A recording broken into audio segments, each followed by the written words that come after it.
देखिए सौरभ, आज ही एक्सप्रेसवे पर रात में टचडाउन जो होना है वो नाइट लैंडिंग भी होनी है और सबसे जो इम्पोर्टेंट आज की टचडाउन है, लैंडिंग है, ये पूरी एक्सरसाइज है वो इसी बात को लेकर के है कि देश का पहला एक्सप्रेसवे है गंगा एक्सप्रेसवे, जहां पर नाइट लैंडिंग इस तरीके से होनी जा रही है। तो ये शाम का जो वक्त है वो मुकर्रर किया गया है, 7 बजे से ये टचडाउन की जो एक्सरसाइज है रात में शुरू होगी और लगभग मान के चला जा रहा है कि 1 से 1.5 घंटे तक ये चलने की पॉसिबिलिटी है। लेकिन सौरभ, आज जो दिन है वो थोड़ा सा मौसम के लिहाज से देखा जाए तो थोड़ा बहुत उसमें उलटफेर देखने को मिल रहा है। जो एक्सरसाइज इस समय गंगा एक्सप्रेसवे पे चल रही है उसमें जो समय लग रहा है या बीच बीच में व्यवधान आ रहा है वो इसी वजह से आ रहा है कि हवा बहुत तेज चल जा रही है। हवा एकाएक आंधी का रूप ले रही है और कई बार ऐसा भी हो जा रहा है कि आप अगर यहां पर देखें, कैमरामैन को बोलूंगा कि एक बार जरा लाइव तस्वीरें दिखाएं कि अभी भी जो हवा चल रही है उसकी वजह से, आंधी की वजह से कहीं ना कहीं जो पूरा कॉन्सेंट्रेशन है या यूं कहा जाए जो एक्सरसाइज है उस एक्सरसाइज में थोड़ा डिले देखने को जरूर मिल रहा है, क्योंकि जो धूल का गुबार है वो कई बार ऐसा हो रहा है कि एक्सप्रेसवे को पूरे अपनी तरह चपेट में ले रहा है, पूरी अपनी जद में ले रहा है। बावजूद इसके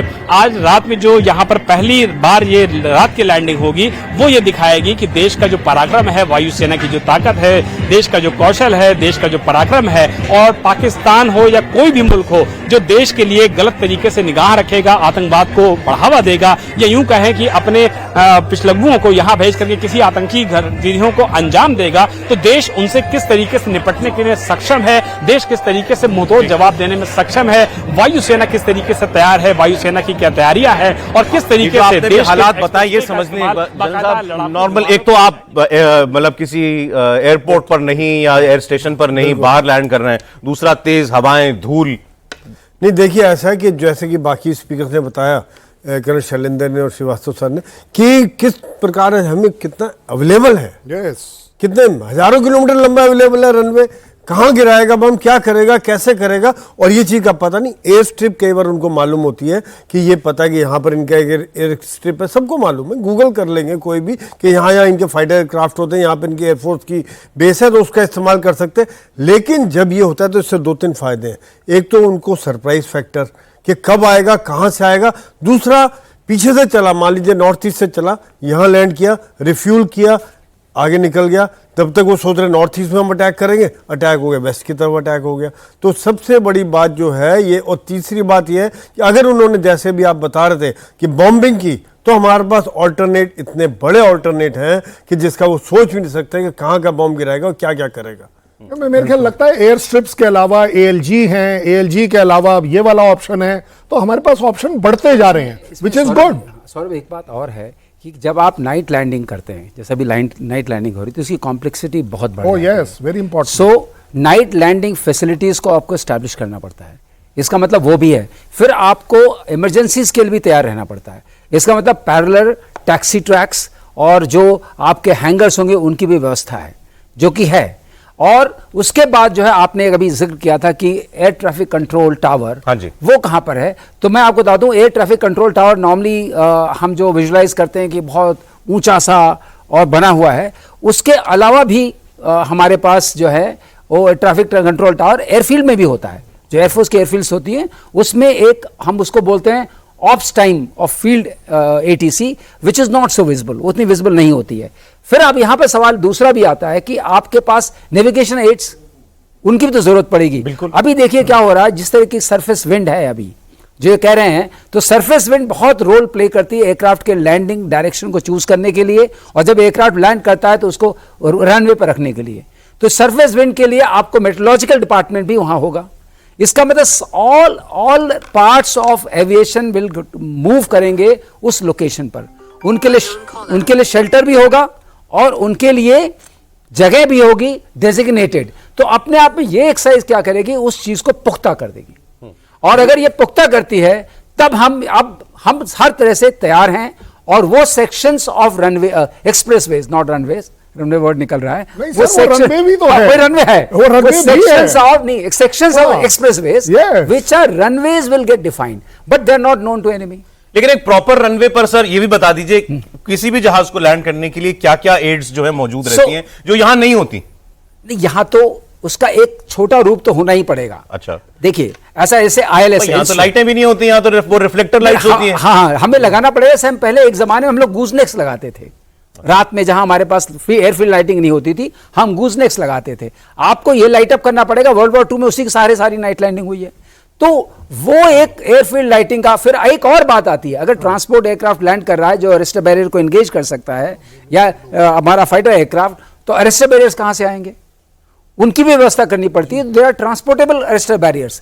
तो वो सारी चीजें ट्रांसपोर्ट होंगी, वो स्टैब्लिश होंगी। हाँ, आप पूछेंगे एयरफोर्स क्या इसके लिए तैयार है और सक्षम है? एयरफोर्स इसके लिए हमेशा तैयार रहती है। हम किसी भी ऐसे ये हम एयरफील्ड की बात करें, हमारे पास ऐसे भी एयरफील्ड्स हैं जो कि एट द मोमेंट एक्टिव नहीं है, वो हमारे पास 100+ हैं। अच्छा, हाँ, जो कि जिसमें कि करेंटली कोई एयरक्राफ्ट नहीं होता है, करेंटली कोई वो नहीं है, लेकिन वो हमारे डेजिग्नेटेड एरियाज हैं जो ऑप्स या फुली जब आप ऑपरेशन होंगे उसमें काम आएंगे। तो वो ऑल ओवर द कंट्री हैं। अब उसके बाद आपने ये जाल भी बिछा लिया सड़कों का। अब आप सोचिए, अगर आप दुश्मन की तरफ हैं, आप किस तरह का ऑर्डर ऑफ बैटल प्लान करेंगे, जिसमें कि आप अगर डिफाइन करना चाहते हैं कि इनके रनवेज कहां कहां हैं और हमें किस का निशाना बनाना है, तो मुश्किल समझिए उसको प्लान करने में कितनी मुश्किल होगी। आपका सामान कहीं भी छिपा है। अच्छा, मैं ये याद दिला दिया आपने। हमने 2 दिन पहले ये खबर आपको दी थी कि पाकिस्तान ने जो उसके सबसे केपेबल जहाज हैं, मजबूत क्षमता वाले जहाज हैं F-16, उनको तो उसने एयरफोर्स के डर से वहां ग्वादर के पास कहीं छुपा दिया था, तो वहां से पीछे भेज दिया था। शाहबाज, ये वो बोला आपने कहा ना छुपा दिया था। शाहबाज एयरफील्ड में क्या है हमें नहीं पता। सरगोदा से 10 किलोमीटर दूर कौन सी न्यूक्लियर फैसिलिटी नीचे अवेलेबल है जहां ये अपने वेपन्स को रखते हैं, और उसकी दूरी इस शाहबाज एयरफील्ड से मात्र 16 किलोमीटर है, हमें नहीं पता। ये सारी बात आप छुपाइए। आपको क्या लग रहा है हाफिज सईद को छुपा लोगे? हमें नहीं पता चल रहा कि आप बार बार जगह बदल रहे हो। आप देखिए, बात बड़ी ये है कि आप बार बार जगह बदल रहे हो। इसी तरह अगर आप जहां जहां F-16 को छुपा रहे हो, ऐसा नहीं है कि हमें नहीं पता, हमें यह भी पता है आपके न्यूक्लियर कहां हैं, हमारा वेट है, बाहर तो आइए। इतना सा तो देश है सर। नहीं नहीं, इतना देखिए, हर एक चीज में मैं बड़ा इम्पार्शल होकर कहूंगा आपके पास एक अच्छा हथियार है, F-16 अच्छा है, J-10 अच्छा है, मान ली बात आपकी, बाहर तो लाइए नीचे वाले बंकर से। आप उस न्यूक्लियर की अहमियत को कम नहीं करूंगा मैं।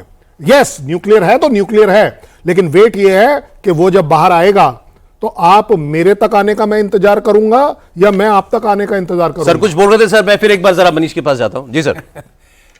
देखिए, ऐसा है कि जो भी हमारे एसेट हैं जो हम अभी प्रैक्टिस कर रहे हैं, एक थोड़ा सा मैं आपको बता दूं ये वेदर का कंडीशन। आपको पता है रात को यहाँ पे बहुत ज़्यादा आंधी तूफान आया, एक बहुत हाई जो वेस्टर्ली डिस्टर्बेंस पैदा हुआ यहाँ, हाई विंड स्पीड और रेन, यही इफेक्ट जो है अभी क्या है, ये यूपी की तरफ जा रहा है।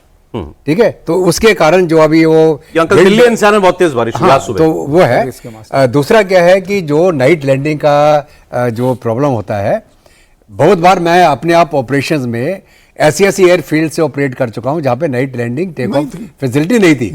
तो उस इमरजेंसी में हम क्या करते हैं, वही सेकेंड वर्ल्ड वॉर वाला तरीका इस्तेमाल किया जाता है।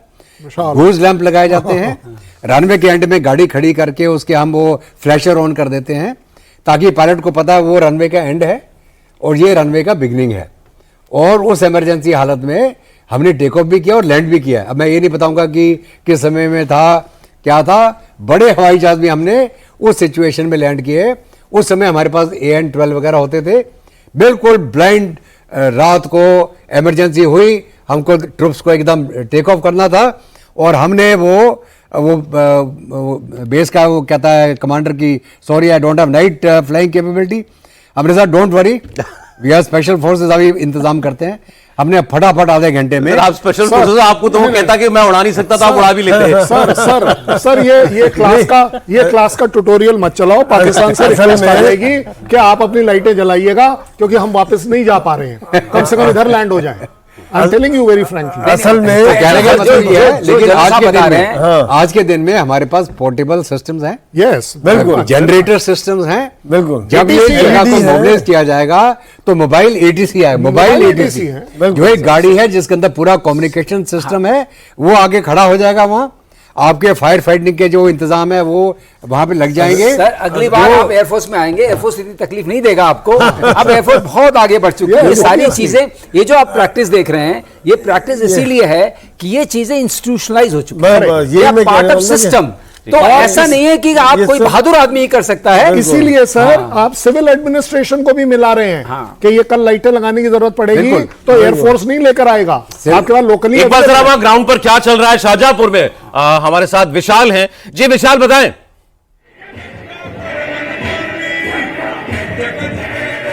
सौरभ, जितना इंतजार आप लोगों को है स्टूडियो में बैठ करके, उतना ही इंतजार ग्राउंड पे हम लोग को भी है, क्योंकि थोड़ी जो हवा तेज चल रही थी वो अब बताया जा रहा है कि हवा कम पड़ी है और जो तेज आंधी भी पड़ रही थी वो भी कुछ कम हुई है। कैमरामैन को बोलूंगा सबसे पहले दर्शकों को दिखाया ताजा और सीधी तस्वीरें। तो सीधी तस्वीरें और लाइव अपडेट सौरभ यही है कि जो इंतजार है वो अब ये मान के चलना चाहिए कि वो इंतजार की घड़ियां खत्म हो चुकी हैं, क्योंकि जो हवा है बहुत तेज पहले चल रही थी, लेकिन अब उस हवा में कमी आई है। और जो रनवे एक बार लग रहा था कि थोड़ा सा एक AM-32 विमान के निकलने के बाद कुछ हल्की पड़ी है, वो एक बार फिर से एक्टिव हुई है, वो फिर से अलर्ट हुई है। जो वेसल्स बजने की आवाज होती है रनवे पे वो एक बार फिर से बजनी शुरू हो गई है। वो वायुसेना के जो अधिकारी हैं उनकी तरफ से भी हो रही है, प्रशासन के अधिकारियों की तरफ से भी हो रही है। और ये उम्मीद जताई जा रही है कि या तो MiG-29 विमान आएगा या हरकुलस विमान भी आ सकता है। और दोनों ही विमान युद्ध की स्थिति में किसी भी देश के लिए बहुत ज्यादा महत्वपूर्ण भूमिका निभाते हैं। तो ये बस जो इंतजार है वो बस अब खत्म होने वाला है, क्योंकि जो तेज हवाएं चल रही थी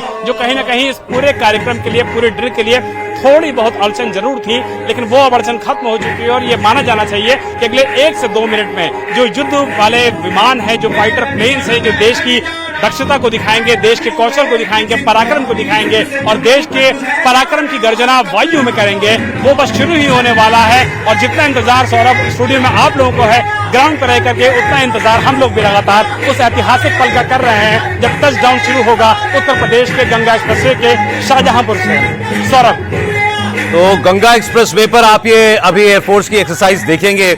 एक्सप्रेसवे के ऊपर जो हमारे फाइटर जहाज हैं वो लैंड करेंगे अब से थोड़ी देर में, बस टचडाउन छुएंगे और फिर दोबारा उड़ान भर लेंगे। सर